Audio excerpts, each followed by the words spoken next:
नमस्कार साथियों, गहरे शब्द में आपका स्वागत है। श्री कृष्ण कहते हैं कि भक्ति में अगर मन लगने लगे तो समझ लो कि आपने भगवान को नहीं बल्कि भगवान ने आपको चुना है।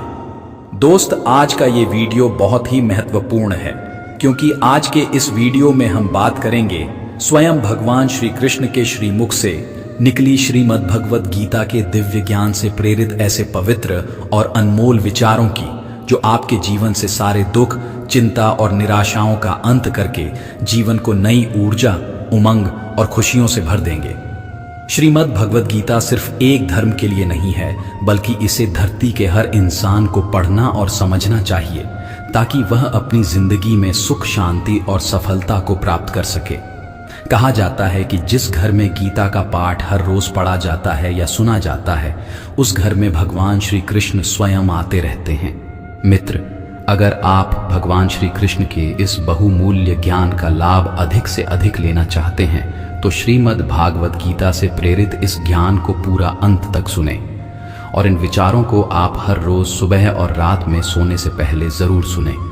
तो चलिए सुनते हैं भगवान श्री कृष्ण के श्रीमुख से निकले इन अनमोल विचारों को। श्री कृष्ण कहते हैं, जिंदगी में कुछ नेक काम ऐसे भी करने चाहिए जिनका उस ऊपर वाले के सिवा कोई दूसरा गवाह ना हो। जीवन मिलना भाग्य की बात है, मृत्यु होना समय की बात है, मगर मृत्यु के बाद भी लोगों के दिलों में जीवित रहना यह कर्मों की बात है।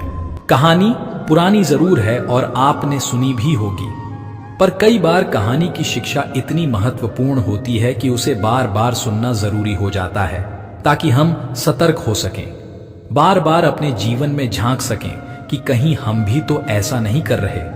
भगवान ने जब इंसान की रचना की तो उसे अपनी यात्रा आरंभ करने से पहले दो पोटली दी और कहा, एक पोटली तुम आगे की तरफ लटकाना और दूसरी पोटली कंधे के पीछे की तरफ। इंसान ने बिल्कुल वैसा ही किया। फिर भगवान ने कहा, ध्यान से सुनो, तुम्हारी नजर सिर्फ और सिर्फ आगे वाली पोटली पर होनी चाहिए, पीछे वाली पर नहीं। इंसान हामी भर कर वहां से चला गया। इंसान ने ठीक वैसा ही किया जैसा उसे भगवान ने बताया था। वो आगे वाली पोटली को बार बार देखता। आगे वाली पोटली में उसकी कमियां थीं और पीछे वाली पोटली में दुनिया की कमियां। वो जब भी आगे वाली पोटली को देखता तो उसे अपनी कमियां नजर आती। वो एक एक करके अपनी कमियां सुधारता गया और उसकी तरक्की होने लगी। वो बहुत अच्छा इंसान बनता गया, बेहतर से बेहतर खुशहाल होता गया। उसने कभी भी पीछे वाली पोटली पर नजर तक नहीं डाली। एक बार वो तालाब के किनारे नहाने के लिए रुका। उसने दोनों पोटलियां तालाब के किनारे छोड़ दी। नहाकर जब वो बाहर आया तो उसे समझ ही नहीं आया कौन सी पोटली आगे वाली थी और कौन सी पीछे वाली, क्योंकि दोनों बिल्कुल एक जैसी थी। अब गड़बड़ ये हुई कि उसने पीछे वाली पोटली आगे टांग ली और आगे वाली पीछे। अब उसे पूरी दुनिया में कमियां ही कमियां नजर आने लगी। ये ठीक नहीं, वो ठीक नहीं, बच्चे निकम्मे हैं, पड़ोसी बेकार है, सरकार बेकार है, जहां देखो वहां कमियां। अब वो हर जगह कमियां ढूंढने लगा सिवाय खुद के, क्योंकि उसे भगवान की वो बात याद थी कि नजर सिर्फ आगे वाली पोटली पर रखना। अब बेचारे का बहुत बुरा परिणाम होने लगा। वो पतन की तरफ बढ़ने लगा। नकारात्मकता ने उसे घेर लिया। हर इंसान उसे बुरा लगने लगा। उसकी दुनिया नरक बनने लगी। अब उसे समझ नहीं आ रहा था कि आखिर चक्कर क्या है। वो वापस भगवान के पास गया। भगवान ने उसे समझाया, जब तक तेरी नजर खुद की कमियों पर थी तू तरक्की कर रहा था, क्योंकि तू खुद को सुधार रहा था, और जैसे ही तूने दूसरों की कमियां देखनी शुरू कर दी वैसे ही तेरा पतन आरंभ हो गया। दोस्त, यही हकीकत है। जब जब हम अपनी उंगलियां दूसरों पर उठाएंगे तब तब हम केवल और केवल अपना ही नुकसान करेंगे। हम किसी को भी नहीं सुधार सकते। आध्यात्मिकता की नजर से देखें तो हर कोई अपनी यात्रा पर है। हम खुद की कमियां सुधार लें, खुद को बेहतर बना लें, रोज खुद को पिछले दिन से बेहतर बना लें, यही जरूरी है। किसी ने क्या खूब कहा है, झांक रहे हैं इधर उधर सब, अपने अंदर झांके कौन, ढूंढ रहे दुनिया में कमियां, अपने मन को ताके कौन। दुनिया सुधरे सब चिल्लाते, खुद को आज सुधारे कौन। पर उपदेश कुशल बहुतेरे, खुद पर आज विचारे कौन। हम सुधरे तो जग सुधरेगा, ये सीधी बात विचारे कौन। श्री कृष्ण कहते हैं, सब्र कोई कमजोरी नहीं होती, बल्कि यह वह ताकत होती है जो सभी में नहीं होती। दुआएं कभी खाली नहीं जाती, बस सही वक्त पर कबूल होती हैं। मनुष्य अपने विश्वास से निर्मित होता है। जैसा वो विश्वास करता है वैसा ही वह बन जाता है। हर चीज की नकल की जा सकती है, लेकिन चरित्र और व्यवहार नहीं।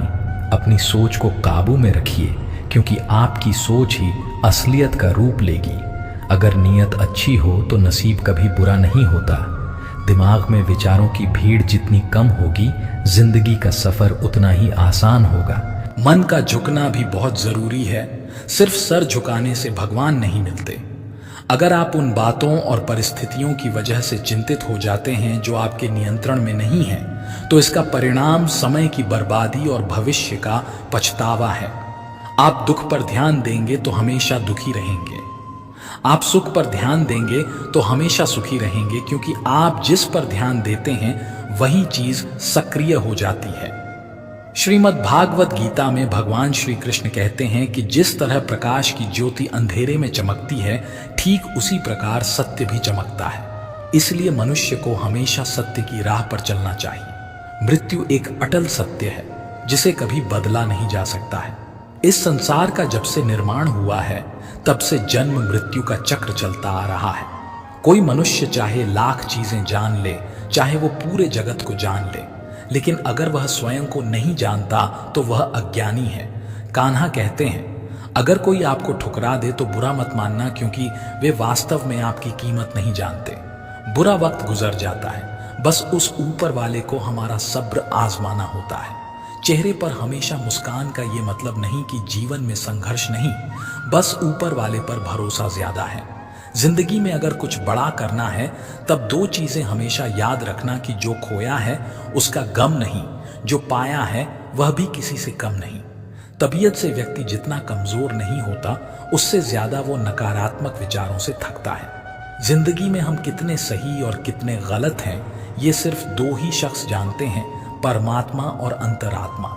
नकारात्मक विचारों को अपने मन में प्रवेश करने की अनुमति ना दो, क्योंकि यही वो एक चीज होती है जो हमारा आत्मविश्वास कम कर देती है।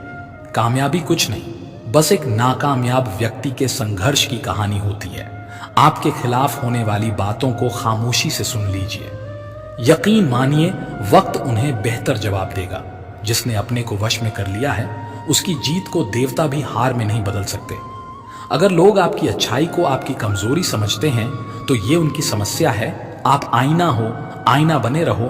फिक्र वो करें जिनकी सूरत खराब है। श्रीमद् भगवत गीता में भगवान श्री कृष्ण कहते हैं कि हे अर्जुन, तुम्हारा क्या गया जो तुम रोते हो? तुम क्या लाए थे जो तुमने खो दिया? तुमने क्या पैदा किया था जो नष्ट हो गया? तुमने जो लिया यहीं से लिया, जो दिया यहीं पर दिया। जो आज तुम्हारा है कल किसी और का होगा, क्योंकि परिवर्तन ही संसार का नियम है। और समय के साथ संसार में हर चीज परिवर्तन के नियम का पालन करती है। भगवान श्री कृष्ण कहते हैं, कर्म योग ही वो योग है जिसके माध्यम से हम अपनी जीवात्मा से जुड़ पाते हैं। कर्म योग हमारे आत्मज्ञान को जागृत करता है। इसके बाद हम न केवल अपने वर्तमान जीवन के उद्देश्यों को, बल्कि जीवन के बाद की अपनी गति का पूर्वाभ्यास प्राप्त कर सकते हैं। इस योग में कर्म के द्वारा ईश्वर की प्राप्ति की जाती है। श्रीमद् भगवत गीता में कर्म योग को सर्वश्रेष्ठ माना गया है। गृहस्थ और कर्मठ व्यक्ति के लिए यह योग अधिक उपयुक्त है। कर्म योग सिखाता है कि कर्म के लिए कर्म करो, आसक्ति रहित होकर कर्म करो। कर्मयोगी इसीलिए कर्म करता है कि कर्म करना उसे अच्छा लगता है। कर्मयोगी इसीलिए कर्म करता है कि कर्म करना उसे अच्छा लगता है। कर्मयोगी कर्म का त्याग नहीं करता, वो केवल कर्म फल का त्याग करता है और दुखों से मुक्त हो जाता है। उसकी स्थिति इस संसार में एक दाता के समान है और वो कुछ भी पाने की कभी चिंता नहीं करता। वो जानता है कि वो दे रहा है और बदले में कुछ मांगता नहीं, और इसीलिए वो दुख के चंगुल में नहीं पड़ता। संसार का कोई कार्य ब्रह्म से अलग नहीं है, इसलिए कार्य की प्रकृति कोई भी हो, निष्काम कर्म सदा ईश्वर को ही समर्पित हो जाता है। मित्रों, मैं आशा करता हूं कि आपने इस वीडियो से बहुत कुछ सीखा होगा। वीडियो को लाइक और शेयर करके कमेंट में जय श्री राधे कृष्ण लिखना ना भूलें और ऐसे ही ज्ञानवर्धक वीडियो पाने के लिए हमारे चैनल को सब्सक्राइब करके घंटी जरूर बजा दें। भगवान श्री कृष्ण आपको हमेशा प्रसन्न रखें। जय श्री राधे कृष्णा। राधे राधे।